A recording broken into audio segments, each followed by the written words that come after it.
Day 17. Outfit check. Good morning, Kansas City.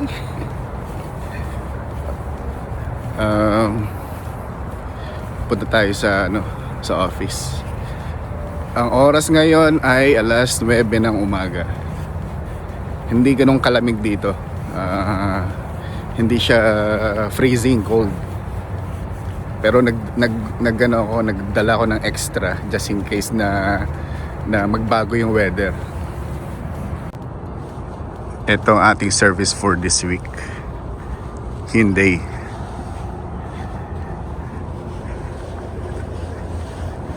Amoy amoy bago pa eh.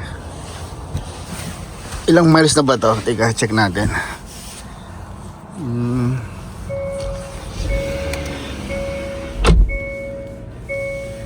Oh, yun no.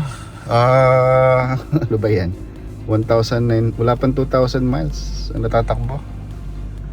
Bago pa nga. Drive muna tayo punta sa office. Hindi ako nakatulog. Nanibago ang katawan. Siguro 2 hours ang pagitan ng ang time difference sa California. Kaya hindi ako nakatulog masyado. Pagising-gising pa ako. Yun ang isang disadvantage ng ng nagwo-work travel. Yung katawan mo hindi nag-a-adjust. Minsan, let's say, syempre sa bahay, laging masarap ang tulog. Pero pagka sa ibang lugar, kahit na hotel, hindi maayos ang tulog eh. Pagising-gising, lagi kang pagising-gising. Yun sa akin yun ah. Hindi ko alam sa iba kasi yung iba baka masarap ang tulog sa hotel. Pero ako, talagang pahirapan akong matulog. Kaya laging puyat minsan. Yun sa hindi ko alam kung kayo ba, pagka ba nag-hotel kayo ba ay laging masarap ang tulog o ako lang? Hindi kasi ako sanay ng hindi katabi ang aking asawa. yun. Kaya hindi ako makatulog. Yun. Anyway, yun. So shout out sa aking napakagandang misis. Siya yung siya yung naiwan sa bahay, siya yung nag-iintindi sa amin dalawang bata. Ayun. So I love you so much. See you on Friday. Dito na tayo sa site.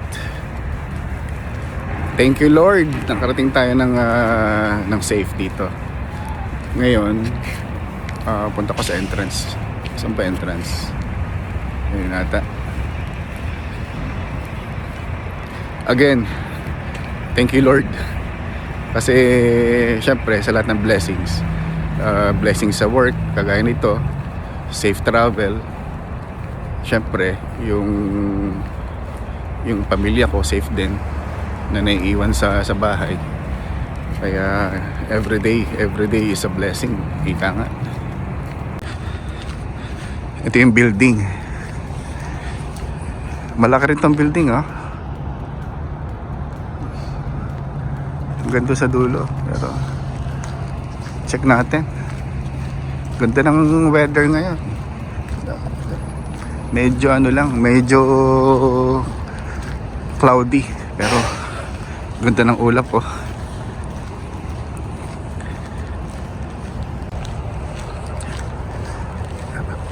Pasok tayo. Check natin kung papapasukin tayo sa loob.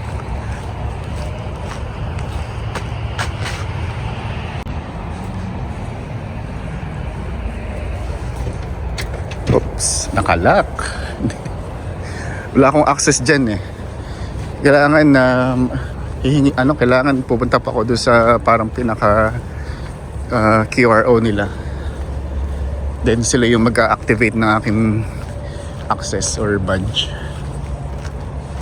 Pero saan ang punta natin? Check natin dito.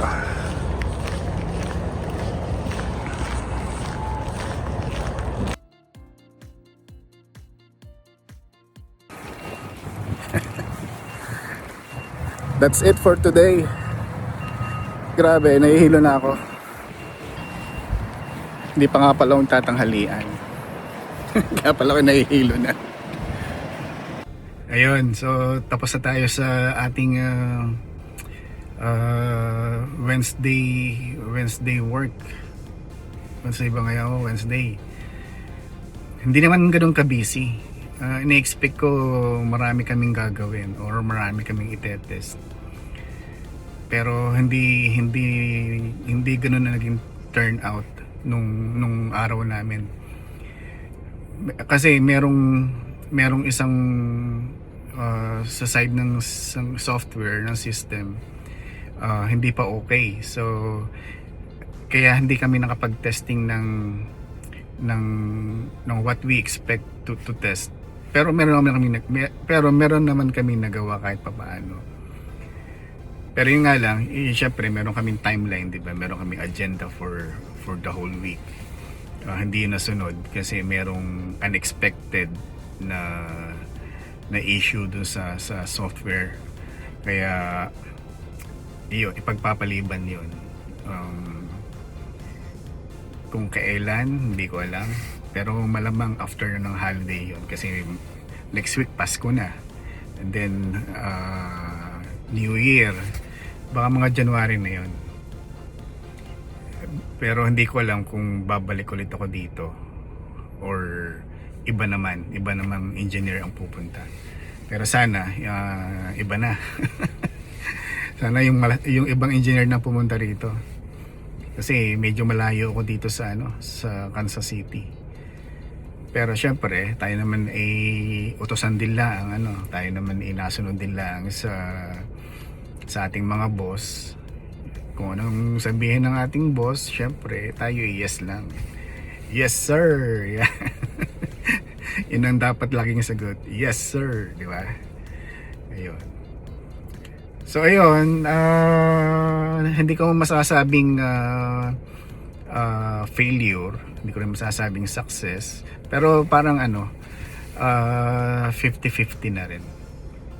Pero bukas, Thursday, babalik ulit ako dito kasi meron kaming half day na parang magiging meeting sa IT namin, sa isang group ng IT na humahawak ng yung system na nagka-problema.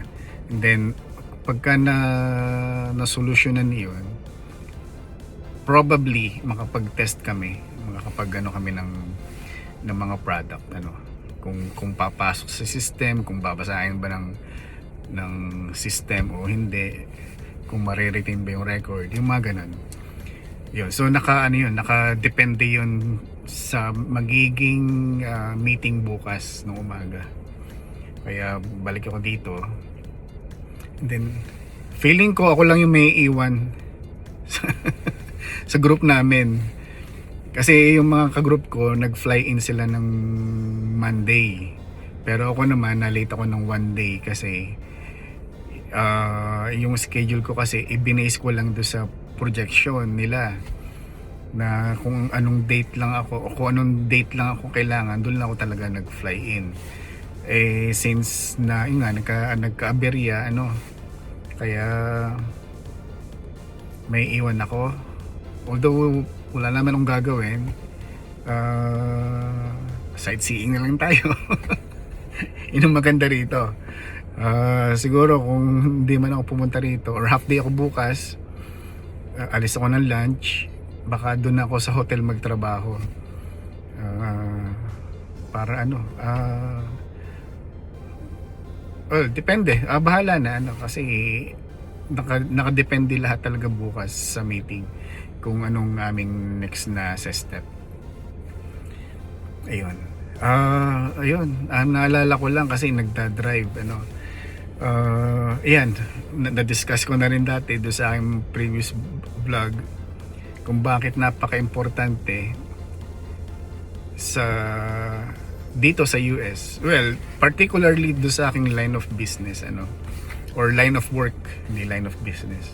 Sa line of work ko, syempre may work travel.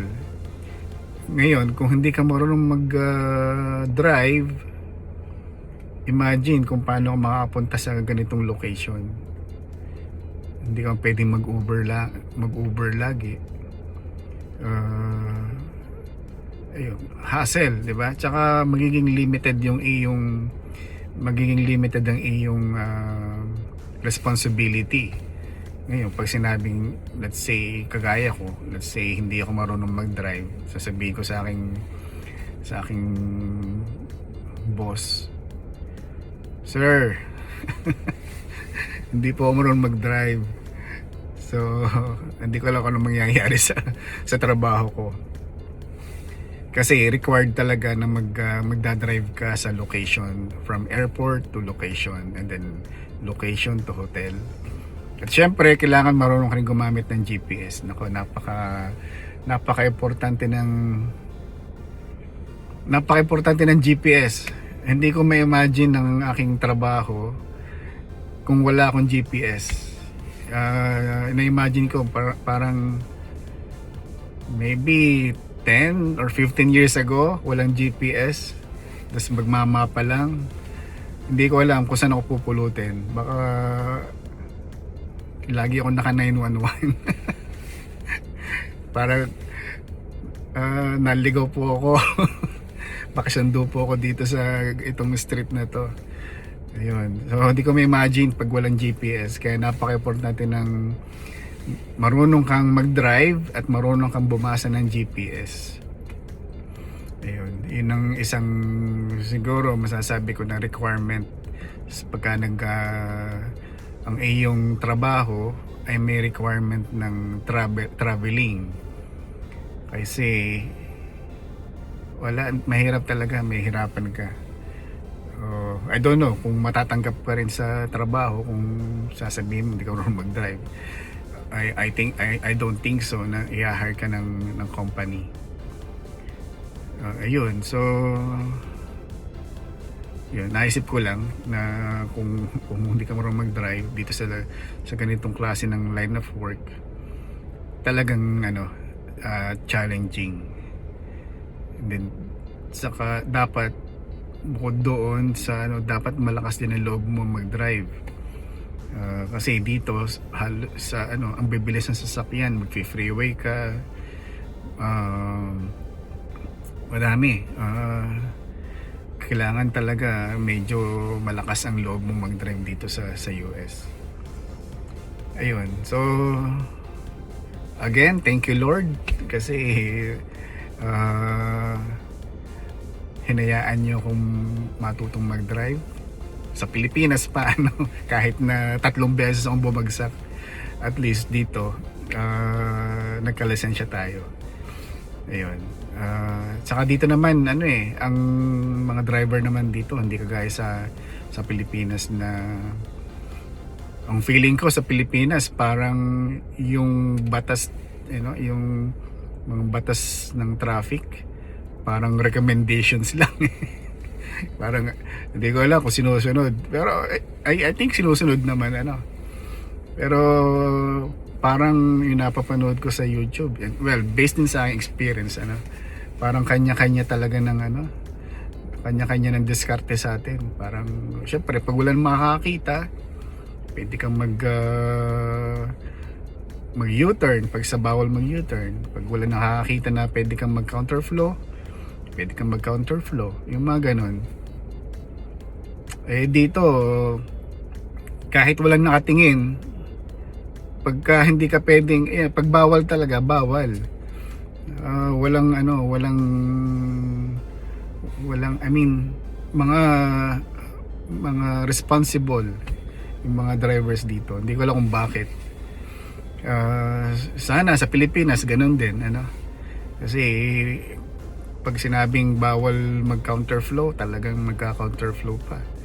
At ang matindi, kung sino pa yung nag counterflow, siya pa yung matapang. Siya pa yung galit. Ay nako, buhay. Nakakaano lang, mapapakamot ko na lang sa ulo. Yan ang tinatawag sa atin ng mga kamote drivers. Kaya ayun, pero kahit anong sabihin pa, nakakatuwa sa Pilipinas. It's more fun in the Philippines. Dito boring ano. Pero syempre, thank you Lord kasi dito nyo kami dinala. Marami kami opportunity. Lalo na kung ikaw ay pamilyadong tao, may mga anak ka. I think mas sa tingin ko mas maganda pa rin yung future ng mga bata dito sa US. Pero syempre, wala pa rin there's nothing like home, ika nga. Sa akin sa mga anak ko kasi dito na sila lumalaki, parang ayaw na nila sa Pilipinas. Pero sa atin na diyan sa Pilipinas lumaki, syempre diyan tayo sa Pilipinas mga kaibigan natin nandyan, mga kamag-anak. Kaya sasabi ko pa rin na there's nothing like home. Yun. It's always more fun in the Philippines. Ayun. So nami-miss kong Pilipinas. Uwi akong Pilipinas nga pala. Malapit na. Konti na lang. Uwi ako ng Pilipinas. Makapagbakasyon tayo ng konti. Ayun. Pero ako lang, hindi ko kasama ang mga bata. Tsaka si Mrs. Hindi kasama. Kasi may pasok sila eh. So, yun. See you soon, Philippines. Ayun. So, that's it for now. Nga pala, may habol ko. Meron akong dinner mamaya. Kasama ko yung aking dating kaopisina. Dito pa rin. Dito pa rin siya nagtatrabaho sa sa Sencora. Napalipat lang siya ng department. Pero local siya ng Kansas City. Dito siya nakatira, naka-base talaga. Yun. Yun, magdi-dinner kami mamaya. Let's see. Hindi ko lang kung ititreat niya ako o baka ako magtitreat sa kanya. But anyway, yun. Meron kaming dinner mamayang gabi. Alright, so that's it for our day 17.